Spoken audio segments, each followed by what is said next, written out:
Good morning, ladies and gentlemen. I am absolutely delighted to be here today talking to you about some of my very latest research. It's called Future Tech 2024. And what I'm doing in this research is taking a longer view on what the telecoms world is going to look like from a technology and services perspective 10 years out. I'm drawing on my own background in the R&D sector. Many of you know me as a telecom analyst, but what you may not have realized is that I've done a lot of work with research labs like CSIRO over the years. In fact, I was on one of their advisory boards for close to 6 years as part of the CENTI project, where 10 years ago we deployed the first gigabit network in Australia, doing things like virtual critical care services, remote surgery between Katoomba and Sydney-based hospitals using telecommunications networks. This is something that I really love, talking to people in the research labs and in the vendor labs and those who think very deeply about the direction of services. So what I'm doing in my Future Tech series is conducting extensive interviews with people who also are deep thinkers about the future. Some of the people that I've talked to are pictured here. Some of you know them. John Lindsay, who's been a CTO at companies like Internote and iNet. Narelle Clark, who has a background of working in Optus and CSIRO.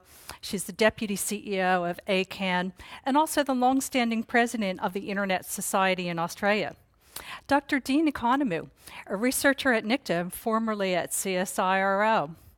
Christine Ekman, who's one of the co-founders of Mobile Pulse, a mobile analytics company, and very heavily involved in the venture capital and startup world in the United States. Dr. Paul Brooks, who many of you also know, who's leading many of the standards work in the Comms Alliance, as well as his own consultancy. And Steve Harley, who's the Chief Product Officer at iNet. And we've talked about some of the innovations that they're doing. This is just the beginning. So, in thinking about the future, one of the things that I have to ask is what's happened over the last 10 years? And I would say there are three really big trends. The first happened in about 2007 when Apple introduced the iPhone. Announced in January, launched in about June. It really changed the face of telecommunications. And it wasn't just the iPhone, it was the App Store and the ecosystem that evolved around that. And that has changed the face of our industry ever since. It's not just mobile networks, though, because without the fixed networks, the mobile networks don't work very well either. Fixed networks have grown drastically in speed and ubiquity. 10 years ago, we were still just emerging out of the dial-up stages. Today, we're talking about connections in the hundreds of megabits and even gigabits. The other major trend, of course, is the rise of social networks. And this is something that's going to very heavily impact the future as well. If I look at the next 10 years, the thing that I see are three interlocking trends. And as I talk to you today, I'd like you to think about these three trends because it's hard to separate them. The first of the trends is new devices equal new opportunities. And I'll be showing you some of these new opportunities for the telecom sector. The second major trend is that everything is going to be connected and it's going to impact our daily lives in ways that are completely unanticipated. And the third trend is privacy. Will it be gone forever? And there are some pretty scary implications here. So the first thing I'd like to show you are some of the new devices. These are some pictures from the Computer Electronics Show, CES. If we look on the left, what we see is a modular design from Motorola. It's their Project Era. This division actually was acquired by Google some time ago, and it's designed to allow people to pretty much pick and choose exactly what kind of modules are going to be in their smartphones or tablets. The implications for this go beyond just these prototypes that we see here, because it could lead to all kinds of new devices that are just assembled to do different things aside from just being a smartphone. Another concept is shown in the Corning picture where you've got this tablet-like device that's actually communicating with a larger wall screen. The integration of tablets and smartphones with other displays is work that still needs to be done. The idea of being able to actually display things on walls without any kind of screen is also quite fascinating. In the lower left side, what we see is another concept device that uses bendable, foldable screen technology, essentially allowing you to roll up the screen into something the size of a wand. This has profound implications because it means that these gadgets that we carry around can have completely different form factors than we have today and will be much smaller and bulkier to carry around, perhaps the size of a pen or even smaller. Another concept that is shown here on the far right is augmented reality on a totally translucent display. I'll say a little bit about augmented reality in a few minutes, but it's another one of these issues or technologies that has a lot of potential to impact the kinds of services that are rolled out. Audio interfaces, I think, are going to play another very large role in the future. Right now, they're still very embryonic, not always so good at picking up commands. Siri is probably the most well-known. Windows has its own version called Cortana. I think we'll be seeing a lot more of this as well. Wearable technology is something that we've seen a lot of in the news. Frankly, a lot of it is just a point solution and not all that interesting just yet. Yet to see anything that really has a wow factor. In terms of telecommunication services, these devices aren't using their own SIM cards. So they're not going to generate new revenue by new SIM cards, but what they are going to do is generate more traffic over your existing smartphones. For the most part, these kinds of devices use Bluetooth to communicate with a smartphone. In some cases, they use Wi-Fi. Categories in this area include smartwatches, most of which are pretty bulky. Some, not pictured here, are getting sleeker and more interesting, more like jewelry. The one in orange, the Pebble smartwatch, is actually quite interesting because it has its own app store, and there are applications that are being developed that let you actually run it on the smartwatch. What these kinds of devices are doing is allowing you to interface with your smartphone without actually having to hold the gadget in your hands. Another category of smart device has to do with activity monitors in health and fitness, and I've shown a couple of them here. They're point solutions, not really mainstream just yet. There are also some biometric sensors, things that help you to do away with trying to remember passwords. And on the bottom right, there's something called Smarty Ring, which is actually a pretty cool little device that has a lot of the same functions as the smartwatches, but it also has this little function that tells you when you're more than 100 feet away from your phone so that you don't actually walk out and forget it, which a lot of people tend to do. I saw this last week. And at first glance, I thought, wow, Telstra's actually launched something really cool. You know, they've come up with a wearable device for pets. And then I read a little bit closer and saw it was slobber resistant. I thought, oh, cute ad. Read a little bit closer and saw that it had bark-to-text communication capabilities, and I realized, hang on, it's April Fool's. They've put a joke on us. I think I can safely predict that we are not going to see a bark-to-text application in the next 10 years. However, the concept of having some kind of wearable device that allows you to find your pet, or maybe even an implantable or ingestible device, I think has some legs. People love their animals. They're part of the family. Today, we have RFID chips that are put into our dogs and cats, but they don't allow us to locate our animal if it disappears. We have to rely on someone else taking that animal to a vet or some other location to be able to, find out where our pet is. This is something that I think has a potential in the industry. And by the way, it could also be used for things like having a bracelet where you've got, let's say, an elderly person who might have dementia or Alzheimer's, and you don't want them wandering away and you want to be able to find them. So potential applications there. Some of the other wearable devices that are becoming available have a little bit of a scary side to them in terms of privacy implications. The device in the middle top is an always-on camera that literally lets you take pictures every couple of seconds, recording everything around you and uploading your life as you sort of make your way through the day. The problem with something like that is that you're taking pictures of people and they don't necessarily know it. You don't necessarily know where you are when you're taking these pictures. It might be in totally inappropriate places. Most of you have probably heard a lot about Google Glasses and the fact that it's got built-in video and cameras, and people are quite concerned about some of the privacy implications. However, you can see that somebody's wearing these gadgets and perhaps take evasive action. Police are using wearable technologies to do recording of different incidents, and certainly there's a role for this in the world of, the law enforcement world. But there are also potential privacy implications. There are smart shirts that monitor all kinds of health signals. Again, it can have huge benefits, but if the information is improperly used or intercepted, there can be huge privacy implications. And then we have the whole category of either wearable or implantable or ingestible healthcare devices and privacy implications there, as well as potential hacking vectors, and I'll talk about that a bit more in a moment. Augmented reality is something interesting. These are some screenshots from a company called Laster that has a product called see-through glasses.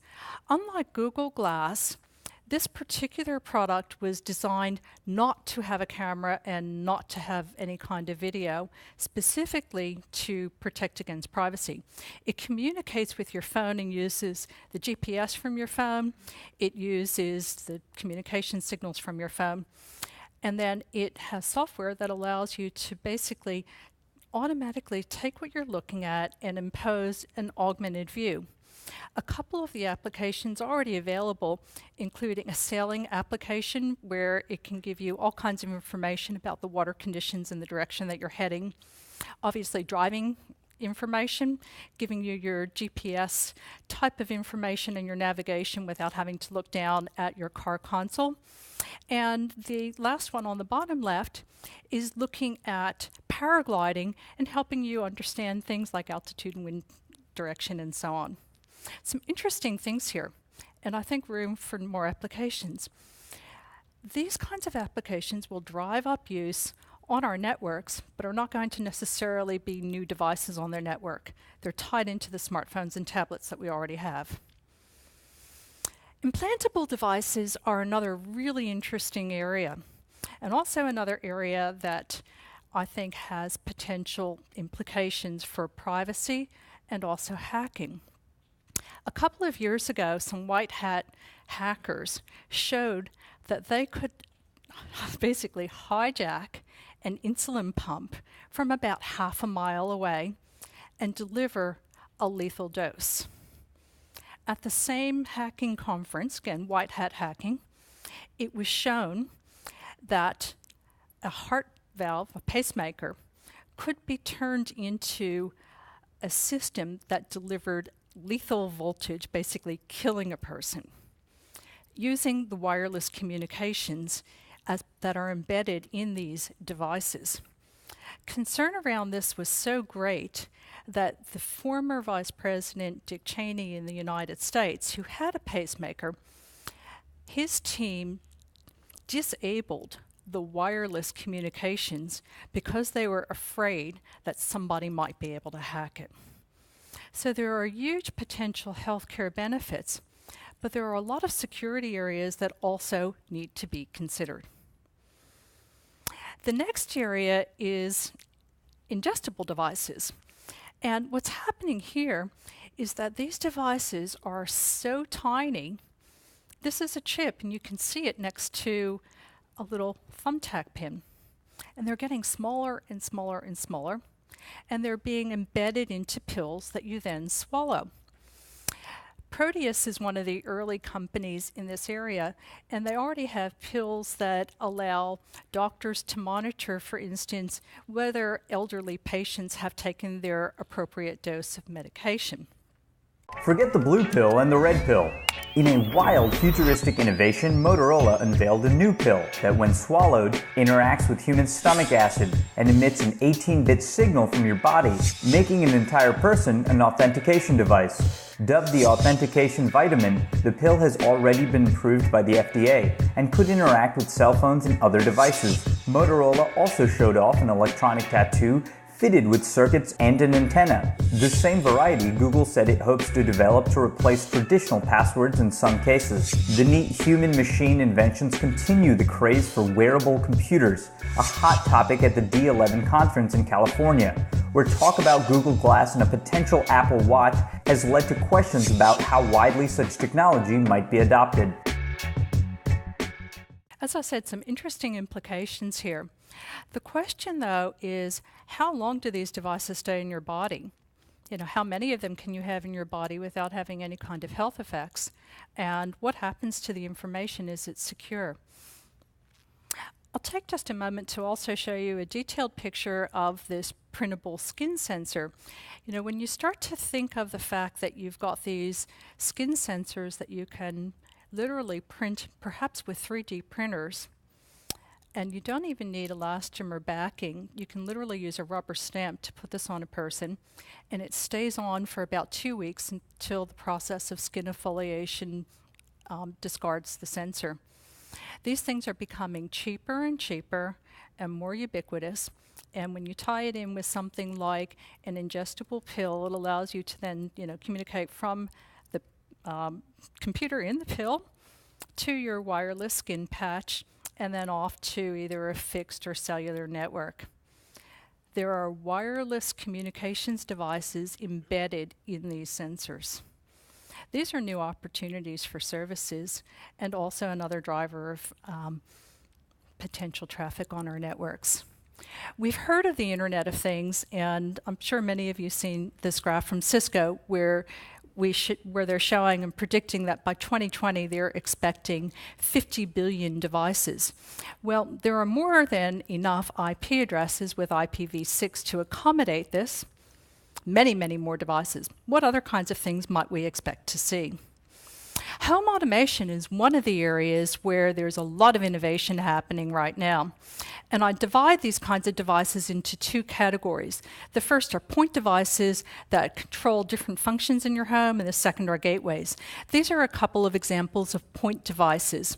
I'm showing on the left side the Belkin Wemo, and it's a device that basically lets you plug into your wall socket, take your existing electrical devices, and control them remotely. Another example is LifeX light bulb that allows you to have all kinds of colored lights and do things like strobe and control individual light colors and control your lights remotely through a smartphone application. And the last is something quite interesting, which is open source hardware, the Arduino platform. And there are many different devices being assembled in this platform. Things like remote locks, lights, temperature sensors, even an artificial prosthesis, which I saw last week. One of the interesting things that I'm finding in these new technologies is that they're being funded on Kickstarter. You'll notice over here that LifeX has raised over $1 million on Kickstarter for this new application. This picture is the Ninja Sphere. This is one of the gateways that I've mentioned. And it has a number of communication protocols. It controls a lot of these different devices because you can imagine you have lots of devices in your home, and having different apps for every single one of them can be a bit cumbersome and not very easy to manage. So this type of gateway uses a number of different protocols: Wi-Fi, Bluetooth, and Zigbee. There are a couple of different home automation protocols. Zigbee is one of them, and Z-Wave or Z-Wave, as we would say here, is another. Competing protocols. They allow you to do all kinds of things like interface with your smartphone, being able to find where your smartphone is at, turn heaters on and off, control electricity usage in different appliances, look at temperature in your wine cooler, many different applications. There are telco opportunities in this. This is a slide that INET allow me to use. They announced a couple of weeks ago at another conference a prototype of some work that they're doing in the home automation space, something that they've been working on for a while now. And frankly, it's an interesting opportunity because we're seeing a convergence of the telco and electricity and gas and even insurance services by a number of players in the market. Having a device like a gateway that allows you to pull it together into a way that makes it really, really easy for consumers to use has a lot of opportunities. And it allows a telco to basically be the point of entry into a consumer's home and be their go-to provider for a range of services, not just telco services, but perhaps electricity services and a number of other things that might be layered over the top of that. There are also major advances happening in the automotive space. Google has been working with driverless cars for some number of years. We're seeing mobile operating systems completely integrated into cars. Android has a version, so does Apple. They called it CarPlay. And the automobile industry is making serious investment in this. One of the more interesting concepts is platooning robot cars. This is something that Dean Economou told me about.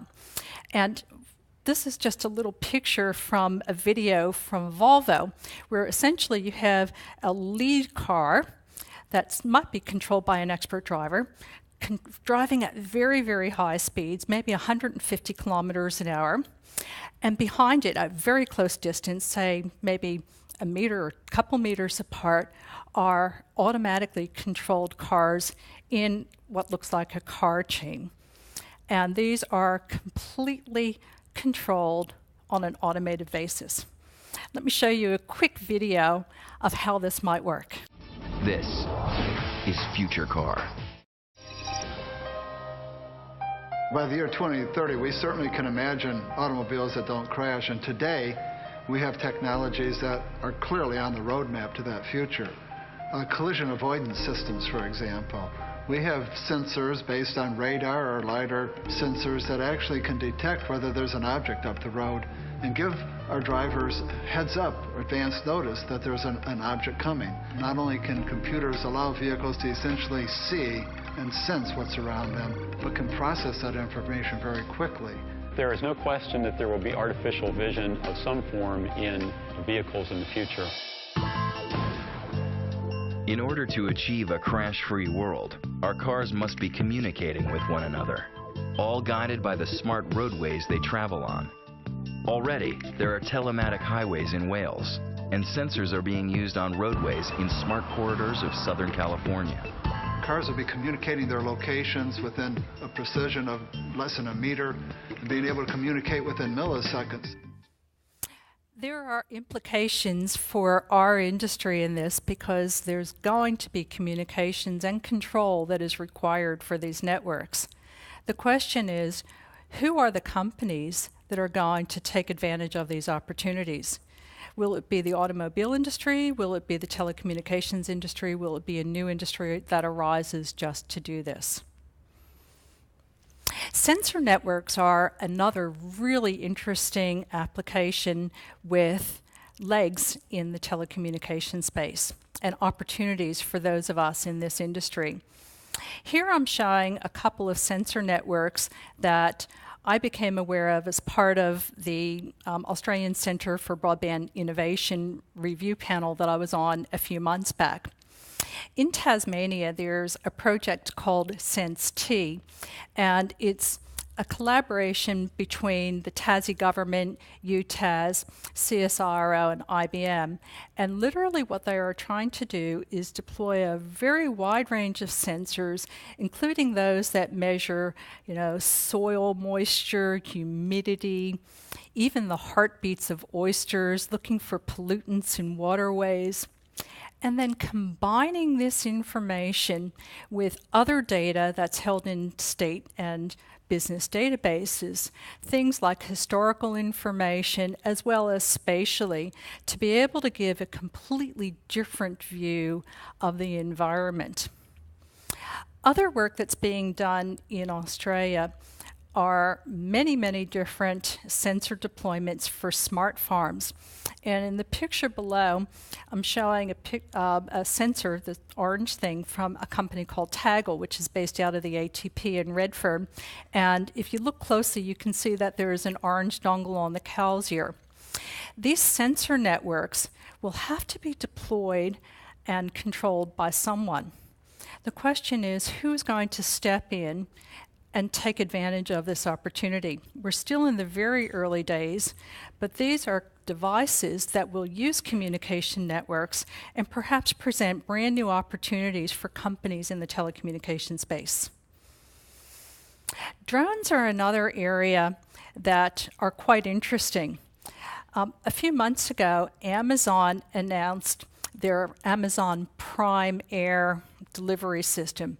And what they're envisioning is that they're going to be deploying packages, initially in the US, to customers' doorsteps within 30 minutes of a customer placing an order.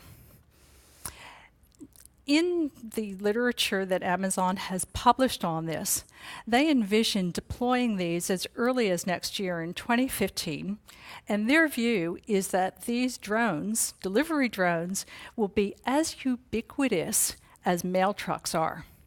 This is hugely disruptive for the mail and courier logistics industry, not to mention looking at airspace. Who's going to control these things? You know, there are communications capabilities that will need to be built into this.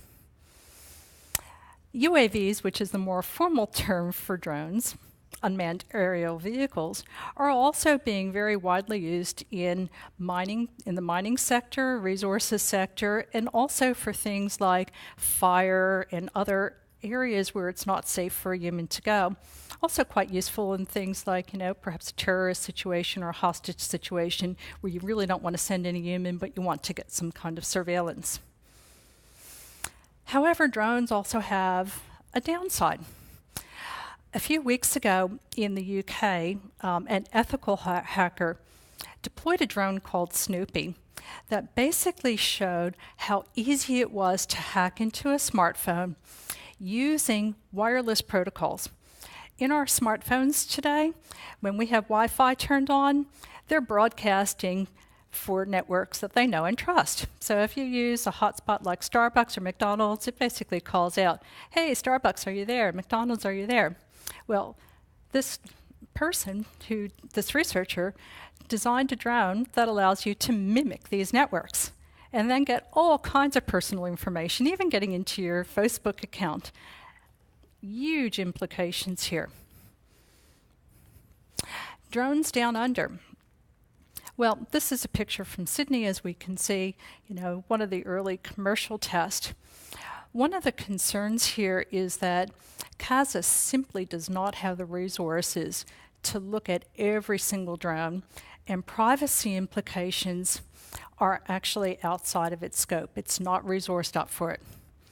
I was describing my research to a friend a few weeks ago, and he told me about an incident that occurred on his property that I found quite shocking. He lives in an apartment complex in the North Shore of Sydney, and he's on the strata board. In early January, he and some of his neighbors noticed a couple of guys controlling a drone that was flying around between the buildings, had a camera on it, and was peering in through people's windows. They went to these guys and said, "What are you doing?" The guy said, "Oh, we're filming something for a school project," supposedly. They asked these guys to stop. They wouldn't stop. They took pictures and videos of what they were doing, including the license plate of the car that these people were in. They reported it to the police. The police came back and said, "I'm sorry, we'll take it to the prosecutor, but I don't think we're going to be able to do anything about this. Your property does not have a sign that says private property, no trespassing. Yes, you do have signs in the roadway saying, private roadway, only, registered vehicles allowed to park here, but there is no jurisdiction that allows us to go after these people. So the question is, if somebody put a ladder up to your window and you're on the 3rd story of an apartment complex and was peering in and taking pictures, would the police arrest them? Probably yes. But if they're out there with a drone doing the same thing but without the ladder, just using an unmanned aerial vehicle, there's no jurisdiction. There are huge privacy implications here. Well, there are other kinds of drones too. Facebook is reportedly in talks to acquire a drone maker called Titan Aerospace. And these drones they look like little planes. They're solar powered. They can fly for 5 years. And they're looking to circle parts of the planet where internet connections are not available, starting in Africa. Google has a similar project called Project Loon, where it's deploying balloons, initially in New Zealand, that again provide internet connections to areas that don't have them. They're bypassing the telecommunications networks, particularly in the case of Project Loon, where residents who want to take part in this trial have this special device. It communicates with the balloon. It uses ISM band frequency, and it's providing an internet service that is completely separate from today's telecommunications networks. It's a potential threat to the industry, and maybe even a signal that shows that these companies are becoming very much interested in the telecom space, but with an army of other things that are draw cards for consumers. Privacy. Well, we've all heard about data retention and the fact that, it's only metadata. You can't really do anything interesting with it. We're not really collecting information about it. Well, a couple of weeks ago, some researchers in Stanford University showed from an experiment that they did that you can derive a lot of information from metadata. Using about 500 participants over just a couple of month period and looking at the metadata, they were able to piece together things about people's medical histories, legal activities, and other information just putting this together. Imagine if you had years worth of data, what you can ascertain just using that information. And they did it by matching up phone numbers with publicly available databases and being able to figure out who you're calling, the kinds of companies that you're calling. NSA, well, so much has been said about NSA spying that I'm not going to dwell on it, but it's another major privacy concern. And interestingly, there was an article in Der Spiegel that pointed to a lot of what NSA is doing. One of the attack vectors that they use are error reports that come up, in this case from Microsoft, where literally they use that as the vector to get into your computer and get more information. And it's not just the government that's snooping on people, it's maybe even ourselves. There's an app that was launched just a little while ago called CrowdPilot that lets you, supposedly with permission of the people around you, record the conversations that you're having and have it broadcast live onto social media. You get to choose whether it's people in your Facebook circle, the general public, people that you hire to give you advice, and you're getting real-time feedback on your mobile phone telling you, how to interact in social situations. Even the trash cans are tracking you. This is out of London. There's a trash can company called Renew that basically has digital advertising as part of its recycling bin. And they deployed this technology called Renew Orb that was tracking MAC addresses from smartphones going nearby in an effort to start looking at personal advertising and how to best utilize its screen space. Encryption, no doubt, will be a default in the future. We're already seeing Google and Facebook and many other social media companies defaulting into encrypted mode, HTTPS. But mind you, they're just preventing everybody else from looking at the data. They're still using it for themselves. There are other applications that you can download yourself. This is an increasing area. Privacy. We've talked about Google Glass and surveillance. One of the things that I find really scary is something that Dr. Michio Kaku said in a talk that I recently listened to, where he's predicting that within 20 years, the same kinds of technology that we're seeing in Google Glass will be available in contact lenses. Today, we can tell if someone's wearing a device like Google Glass, but when someone actually has this kind of recording technology in contacts, you're going to have to be very, very close to that person to know that they're potentially recording what you're doing. Social networks. Well, a couple of scary trends happening here. I don't know how many of you are aware of it, but in late December, Google acquired a robotics company called Boston Dynamics. This company makes robots that I wish I had time to show you a video of, because these things are big, they're fast, they're scary, they're funded by DARPA, and they're designed for military applications. The question is, why does Google want a company like this? They've bought 7 other robotics companies over the last year. Just recently, they've acquired a company called DeepMind that has artificial intelligence capabilities. You start putting it together, and some of the commentators in the net are saying, are we going to see the rise of Skynet from the iconic Terminator movies? Well, I don't think Google would purposely do anything like that. I mean, nobody would want to design a network that would kill off humanity. It would destroy their revenue stream, if nothing else. But what happens when you take all of these ingredients that are brand new and you shake them together? It's hard to know exactly what's going to come out. Technology can be used to empower humanity or enslave humanity, and it's up to us to decide what we're going to do with it. So last thoughts for telcos. There are a lot of new devices. I see plenty of opportunities, but lots of threats, particularly from social media companies. Big data is an area where telcos do have an advantage. Lots of information passes through the telco networks. Right now, telcos have been using that data for their internal uses, but will telcos sell it to third parties? In the US, it's already happened. Apparently, Sprint sells data to the NSA, and the NSA basically complained about being overcharged. I think that this is something that is going to be a trend in the telco networks around the world, where big data becomes part of what they sell. Will it be anonymized? Will that be good enough? I don't know. So welcome to the future. I hope you've enjoyed the talk, and if you're interested in these kinds of subjects, I invite you to have a look at my blog. I'm publishing interviews, and I think you'll find the content really fascinating. Thank you very much.